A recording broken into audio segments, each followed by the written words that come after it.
Assalamualaikum warahmatullahi wabarakatuh. Perkenalkan, saya Arda Putri Winata. Saya pustakawan di Universitas Muhammadiyah Yogyakarta. Pada sesi ini kita akan sama-sama mempelajari tentang open access dan EPC. Nah, open access ini Bapak Ibu sangat penting, terutama dalam kaitannya pada diseminasi ilmu pengetahuan. Ya, jadi hal itu diatur dalam kebijakan open access. Nah, nanti kita akan melihat model-model open access, kemudian juga apa manfaatnya untuk peneliti, penulis, atau institusi. Kemudian kita juga akan membahas tentang EPC atau Article Processing Charge. Ya, kita akan melihat seperti apa kewajiban daripada penulis untuk membayar EPC ini. Oke, kemudian kita akan melihat, jadi konsep open access ini adalah tentang kebebasan akses yang pertama, kemudian juga bagaimana hasil karya kita dapat dibaca oleh siapapun tanpa batasan akses tertentu atau periode embargo, Bapak Ibu. Nah, kemudian juga ada distribusi. Lalu setelah itu nanti juga ada penggunaan ulang daripada karya-karya kita. Nah, kemudian juga di sini kita akan membahas tentang jenis-jenis open access. Open access ada beberapa, di antaranya ada gold open access, kemudian ada green open access, ada hybrid open access.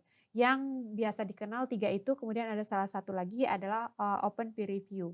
Untuk gold open access ini Bapak Ibu, jadi nanti kita akan lihat dulu tentang manfaat bagi peneliti, institusi, dan masyarakat. Yang pertama adalah meningkatkan visibilitas penelitian Bapak Ibu. Kemudian juga meningkatkan kolaborasi internasional, karena ketika artikel Bapak Ibu bisa diakses secara open, semua dapat membaca atau bahkan berkolaborasi dalam sebuah penelitian di satu subjek keilmuan.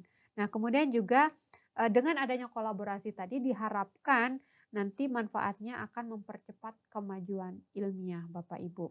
Nah, kemudian setelah itu beberapa model open access seperti ini. Jadi yang pertama gold open access, jadi ini memungkinkan bahwa artikel tersedia secara bebas dan langsung masuk dalam jurnal open access sehingga dapat diakses oleh melalui situs web jurnal atau repositori ilmiah tanpa adanya batasan akses atau embargo. Nah, kemudian yang kedua adalah green open access. Dalam versi ini, penulis mempublikasikan versi draft atau versi akhir dari sebuah artikelnya ke dalam repositori institusi mereka. Nah, sehingga ketika batas periode itu habis, artikel Bapak Ibu bisa diakses. Nah, itu periodenya masing-masing pengelola jurnal menetapkan rentangnya berbeda-beda. Nah, kemudian ada hybrid open access di sini memungkinkan penulis untuk memilih untuk membuat artikel individu tersedia secara terbuka dengan bayar EPC sementara jurnal tersebut mungkin juga menerbitkan artikel lain dengan model berlangganan tradisional. Kurang lebih seperti itu untuk model-model open access. Nah, kemudian kita masuk pada pembahasan tentang EPC atau Article Processing Charge. Jadi definisinya jelas begitu ya dari secara bahasanya, bahwa EPC ini adalah biaya yang dibebankan kepada penulis oleh penerbit dalam memproses, menyunting, dan menerbitkan artikel. Nah, perlu diketahui Bapak Ibu bahwa EPC ini akan dibebankan setelah naskah Bapak Ibu diterima.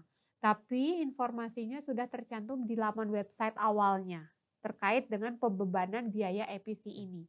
Sehingga Bapak Ibu harus memperhatikan biaya ini akan ditarik ketika benar-benar naskah Bapak Ibu sekalian diterima dalam sebuah jurnal.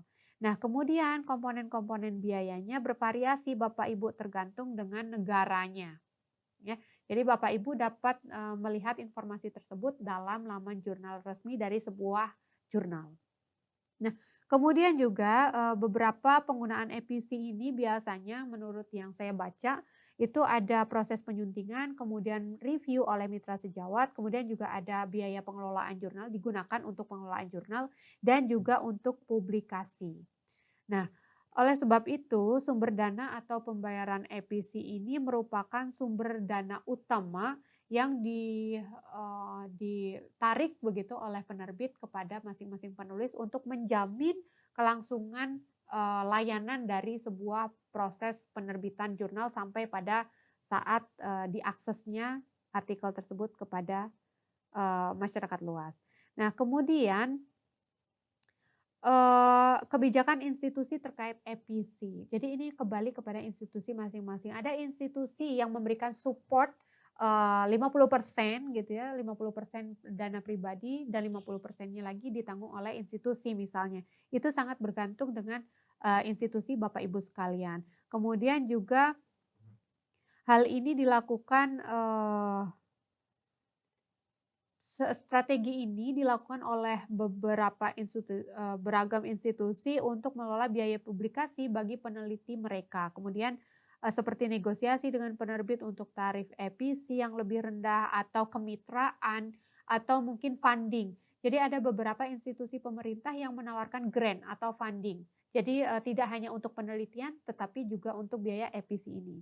Nah, kemudian yang terakhir Bapak Ibu bahwa saya ingin mengajak Bapak Ibu semua mengirimkan artikel pada jurnal dengan mempertimbangkan sungguh-sungguh kriteria jurnal, kemudian impact factor-nya dan lain sebagainya. Nah, termasuk di dalamnya tentang, akses atau open access dan EPC yang dibebankan kepada penulis. Sekian, semoga bermanfaat. Terima kasih. Assalamualaikum warahmatullahi wabarakatuh.